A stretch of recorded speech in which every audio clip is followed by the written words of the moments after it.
Your true wealth is your time and freedom. Money is just a tool for trading your time. It's a container to store your economic energy until you're ready to deploy it. But the whole world has been turned away from real money and has been fooled into using currency. A deceitful impostor that is silently stealing your two most valuable assets, your time and your freedom. Welcome to the rabbit hole. We are entering a period of financial crisis that is the greatest the world has ever known. The wealth transfer that will take place during this decade is the greatest wealth transfer in history. Wealth is never destroyed, it is merely transferred, and that means that on the opposite side of every crisis there is an opportunity. I believe that the best investment that you can make in your lifetime is your own education. Education on the history of money, education on finance, education on how the global economy works, education on how all of these guys, the central bankers, the stock market, how they can cheat you, how they can scam you. If you learn what is going on and how the financial world works, you can put yourself on the correct side of this wealth transfer. Winston Churchill once said that the further you look into the past, the further that you can see into the future. This program is all about creating your own crystal ball, being able to gaze into the future, being able to change this crisis, the greatest crisis in the history of mankind, into your great opportunity.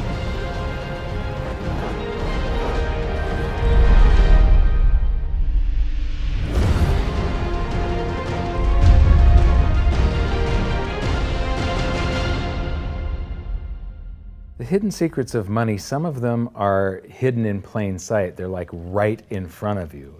The way the monetary system works is something that isn't actually hidden away from all of us. It's out in the open, but it's complex and people just they can't see how it works. It's hard for them to imagine that we're living in such a hoax. Others are meant to be secret, but the truth is slowly coming out, like the Federal Reserve being a private corporation and not really part of the U.S. government.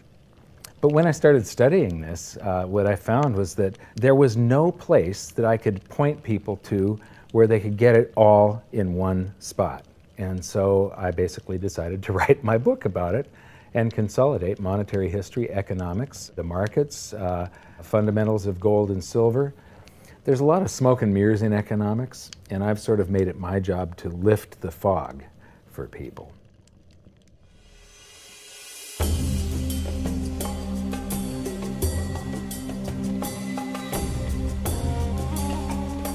Welcome to Egypt. This is where it all began. Roughly 5,000 years ago, the Egyptians started using gold and silver as their predominant form of currency. But it was not yet money. The pieces of gold and silver that they were using were odd sizes and weights, odd purities, so it still was not interchangeable, where each unit is the same as the next. This meant that nothing really had a price yet. You couldn't put a price of so many coins on something because they didn't have coins yet. Trade was still difficult. It was still a guessing game when it came to the exchange of values. One of the reasons that we are in the financial mess that we are today globally is that people do not understand the difference between currency and money. Currency is a medium of exchange, a unit of account. It is portable, durable, divisible, and something called fungible. Fungible means that each unit is the same as the next unit. $1 in my pocket buys the same amount as $1 in your pocket. Money is all of those things plus a store of value over a long period of time. Even financial planners, bankers, your accountant, they don't understand the difference between currency and money. The currency in your pocket is a medium of exchange. It's a unit of account because it's got numbers on it. It's somewhat durable, it's portable, it's divisible in that you can make change, and it's fungible. $1 in my pocket buys the same amount as $1 in your pocket. But because governments can print more and more and more of it and dilute the currency supply, it's continually transferring wealth out of your pocket, out of your bank account, to the government. and to the banking system. The reason that gold and silver are the optimum form of money is because of their properties. It's an easy medium of exchange because gold and silver store a large amount of value in a very small area. It's a unit of account. Pure gold has the same value all over the planet. So an ounce of gold buys the same amount here in Egypt as it would in China or in the United States. It's durable.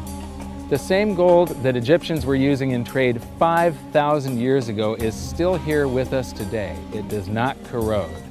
It's divisible. You can make change with it. It's very portable. You could use something like oil as money. It's just that you can't carry around a barrel of oil on your back. It's fungible. Pure gold is the same wherever it is on Earth. Pure silver is the same wherever it is on Earth. It's limited in quantity. That's the reason that it maintains its purchasing power. Governments cannot print it. Over the last 5,000 years, only gold and silver have maintained their purchasing power.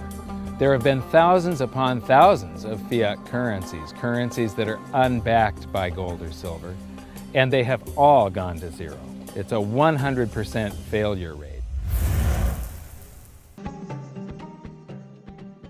In the past several years, I've spoken in many countries about the crisis that's coming, and a lot of people think that they're going to be okay in their country, that it's only going to happen to the United States or maybe the United States in Europe. But what they don't realize is that this is a global phenomenon. I got to show you something here. This is base currency in the United States. This is the number of paper dollars that exist, basically. It took 200 years to go from no dollars in existence to 825 billion. And then we had the bailouts, and then we had QE1, quantitative easing 1, then QE2, and then we had QE3, and then QE4, and then soon we're going to have QE57 and QE382. And it isn't just here. This is what the Canadian currency supply looks like. This is Australia, South Africa, Russia. Now, this starts out in just the year 2001, and this is like 18 times more currency in existence in a little over a decade. Here's Singapore, same story. Look at that, since the crisis, just bam. India, China, every government on the planet is doing this insane deficit spending and expanding their currency supplies, doing bailouts, and history shows that there is no example of this turning out well. So that all seems pretty scary. However, this is going to happen, and you can only play the hand that you're dealt. But the great news is that gold and silver always end up doing an accounting of the expansion of the currency supplies. Basically, the will of the public and the free markets. When governments do this kind of stuff to their currency supply, they debase it. Eventually, it comes back in inflation. People sense the loss of their purchasing power. They rush back to gold and silver, and they bid the value of the gold and silver up in the country until it meets or exceeds the value of all the currency in circulation. This is a process that's been going on over and over again throughout history, except this time it's happening on a global scale. It has never before happened in all countries at once. And that means that this is the greatest wealth transfer in history. Therefore, it's the greatest opportunity in history, and it's not going to happen again in your lifetime.